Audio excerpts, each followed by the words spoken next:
Hey, Andrew's back. So today Nutrien is here at the main farm currently, and they are putting down 32% nitrogen on all our corn ground. So they are spraying 60 gallons to the acre. And if you look at the sprayer, when they're getting on their good going, it's like a waterfall coming out of the back of that sprayer. Hey everybody, it's Ryan and Andrew. Welcome back to How Farms Work. Today we are at the main farm, and we are currently sitting in the gator because Nutrien brought down their TERRAGATOR and they're putting down our nitrogen. So you want to talk a little bit about why we're doing what we're doing today? Yep, absolutely. This is kind of a new program in comparison to what we've done the past couple of years. You know, when I started working with you guys, we had anhydrous ammonia. That's been working great. There's pros and cons to every type of nitrogen, whether it's anhydrous or whether it's wide dropping, urea. There's a lot of different things to think about. You think about the volatilization of the nitrogen and how much you're going to actually take up into the plant. You think about rainfall and how that's going to affect your nitrogen program. You think about the lay of the land and are you going to be able to wide drop it or split apply nitrogen effectively without worrying about tracks out in the field. And so we take all these factors into consideration, and we've got multiple programs across the different farms that you run. We're still planning on wide dropping quite a bit this year. I've got a little bit that we'll probably spin urea on down in about a month or two. On this home farm, we are going 100% up front. We've got two different crop rotations that we're looking at here. We've got some corn on corn ground and we've got corn on bean ground. I have adjusted the nitrogen with the dry pass that we made. We put some extra urea on the corn on corn acres to compensate for the residue and the nitrogen that's going to be used up to break down that residue.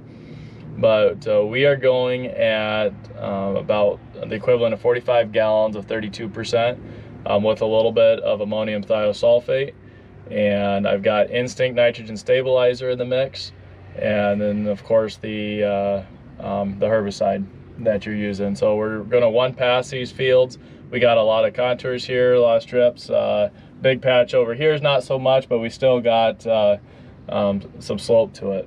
So I ran this program with a couple customers last year and had a lot of success. We know that year to year can be a little bit different depending on how much rain we're going to get and when the rain happens, but it's been working good for me. I wouldn't do all the nitrogen up front without a stabilizer. I think the stabilizer is really important. Otherwise, we're risking, we don't need that nitrogen, most of it, until pretty much tassel time.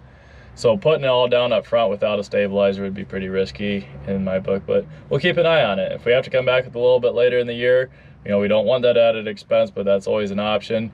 And where we've got good going, we're definitely still split applying it. What are the advantages of doing one pass versus two pass? Advantages of one pass is you only have one application cost. We're driving across it once. The corn's not up out of the ground yet, so we don't have to worry about where we're driving. Obviously this machine's got big floater tires on it, so compaction is very minimal with this. So that's the main advantage is only one pass across the field, getting it all done. It is important to do a good application because it's the one shot we got. So whereas you're doing a two-pass herbicide program, if we've got a little bit of a skip out there or something, we'd be able to catch it and hit it second pass. On a one-pass program, we're counting on this to be perfect coverage, keep all the weeds at bay, and feed the plants right. Yeah, it's a very narrow window for you to come through and do this because you want to do it before they start emerging. So you got to kind of time where you're going to be and when you're doing your passes. Yep. Yeah, this machine is set up only for high rate nitrogen. It's 60-inch centers on the nozzles, and we got a pretty good sized tank on there, but you're not going to be out there spraying 15 to 20 gallons with this machine. This is a high rate nitrogen applicator. Yeah, and you said how big the nozzles were. Yeah, there's a hole probably about that size on every tip. So they're putting a lot of product through there. So you really don't ever have plug tips with this machine. We've got some new waterways that we're keeping an eye on here. We want to make sure we don't get the herbicide down to prevent the new seeding coming up in there. What is the herbicide that we're putting down? You know? It's Acuron. It is Acre. Yep.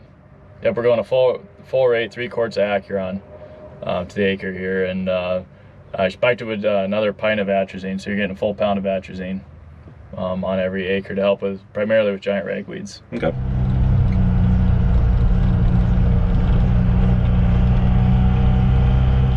That's pretty much it for this video. I just want to keep you guys in the loop on what's going on. Following planning in a 1-pass system, this is what we do.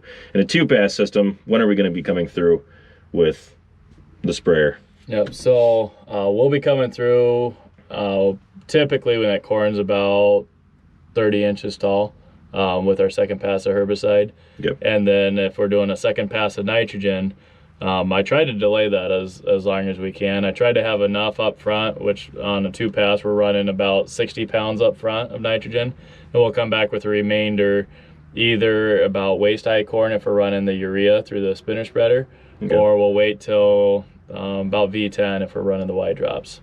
All right. So you guys will be seeing when we come through with what we're spraying on 2-pass, and we'll be sure to keep you guys in the know.